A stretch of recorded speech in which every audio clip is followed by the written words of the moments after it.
So I've done a few of these videos, the why you should read. I believe I've hit Stormlight Archive, Mistborn maybe, Wheel of Time, and First Law. But Lightbringer here is going to be one that I'm probably going to have quite a bit of passion about because I've really enjoyed watching this series grow and change, even though I butchered some of my earlier reviews of it. So in this video, I'm going to get into the best and worst aspects of Lightbringer, address some of its criticisms, maybe defend it a bit, and really just tell you why you should read Brent Weeks' fantasy epic. So Lightbringer is high fantasy, meaning it takes place in its own wholly original world, and it has a very Sanderson-esque magic system. It's based in the science of light, different wavelengths, obviously meaning different colors, infuse people with different luxins. These different luxins can be drafted and used to light people on fire, create solid objects, create liquid, more malleable rubbery things. It's a very diverse and interestingly used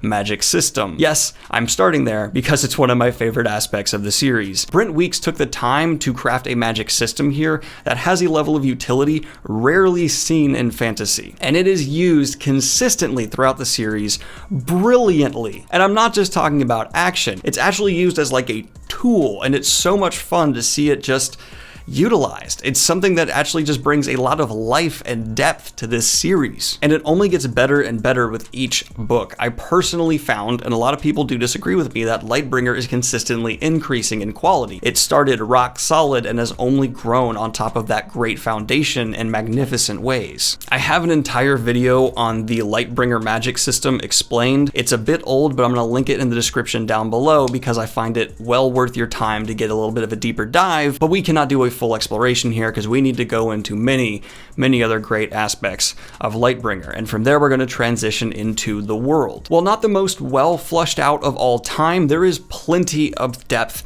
here. Brent Weeks fully embraces the philosophy of deeper, not wider. There are a lot of things mentioned, but there are a select few topics that the Lightbringer explores with great depth, and I believe that benefits the series so well. There is a religious institution that is the center of power, and the protagonist, especially mainly for the first book, is the head figure of that religious organization. And right away, this is not a spoiler because it's pretty much set up from the beginning, this is a rather flawed system because there's a human at the head of it, and that's, that's going to be a problem. Didn't realize that that sounded like a shot at the Catholic Church. I didn't mean it like that. But there is, of course, derision, uprising, and that is the world we are set in. Something where there is this seat of authority that is constantly pushing down rebellion and oppression. And tie in the fact that this magic system has a very interesting flaw for its drafters that I will leave for you, the reader, to discover on your own.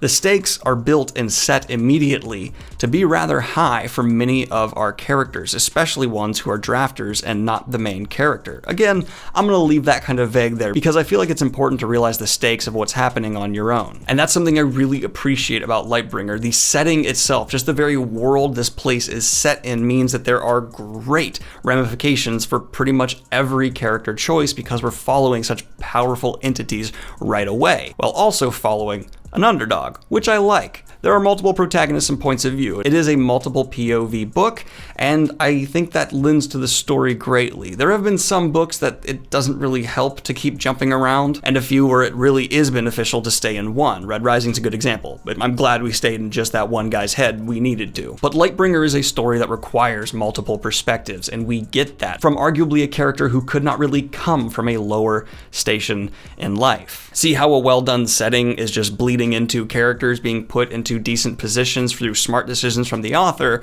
and then we actually have the execution of those characters. And there is one criticism often addressed towards Brent Weeks I'd like to address here. He doesn't handle female characters the best, and he overly describes the physical traits of characters. That is accurate. I cannot fully push back on that. He does not handle females the best. I would by no means call him sexist. I just feel like he's never quite sure how to take the character he's in once it's a female character, often just kind of making them think about guys. It's a flaw, and it's one that's there. But if you can look past that, The overly described bodies I don't feel like is actually more heavy on the women. In fact, the most described physical aspect of any character is a boy, without a doubt. And this is actually a choice by the author I really enjoyed. There's a physical trait of this character that they are very insecure about, and every time Brent decides to describe it again, I took that as him signaling, I believe correctly, to the reader that the character was becoming conscious of their insecurity. They were feeling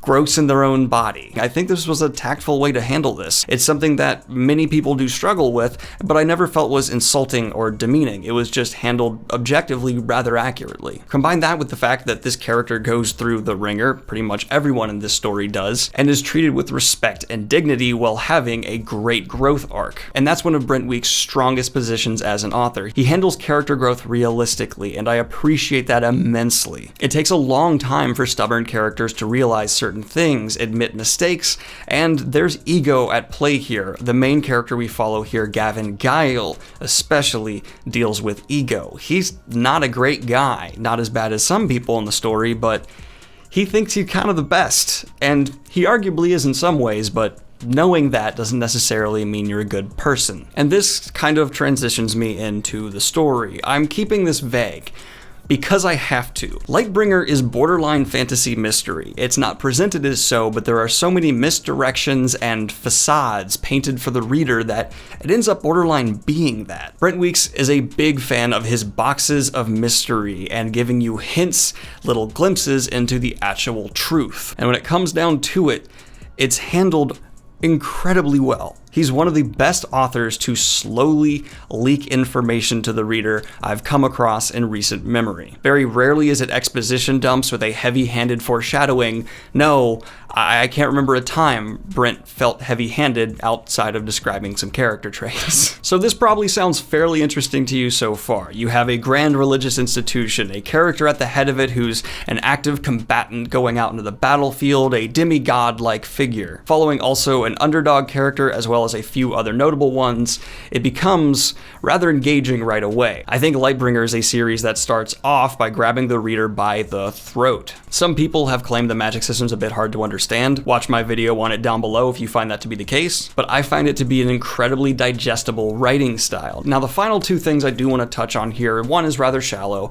and the other is actually my favorite part of Lightbringer, and it's one I'm going to spend a good amount of time on, but I will just go ahead and say that Brent Weeks is one of the best fantasy authors when it comes to handling action.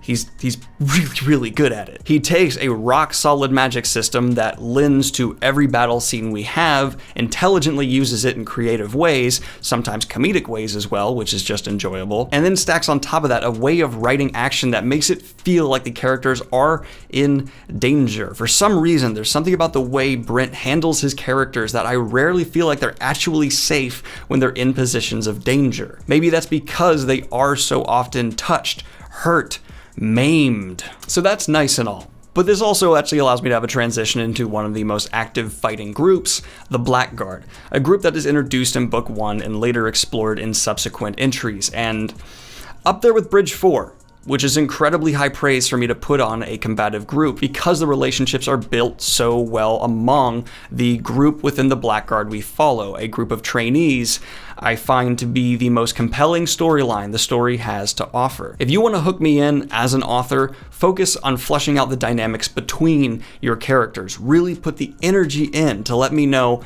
hey, this person loves this person but hates that person, but that person is just kind of friends with this person. The more you do that, the more it feels real, the more it feels like something that exists in this world, and it can actually help the whole world as itself come to life. And this is, in my opinion, the best aspect of Lightbringer. That is done so well. So well.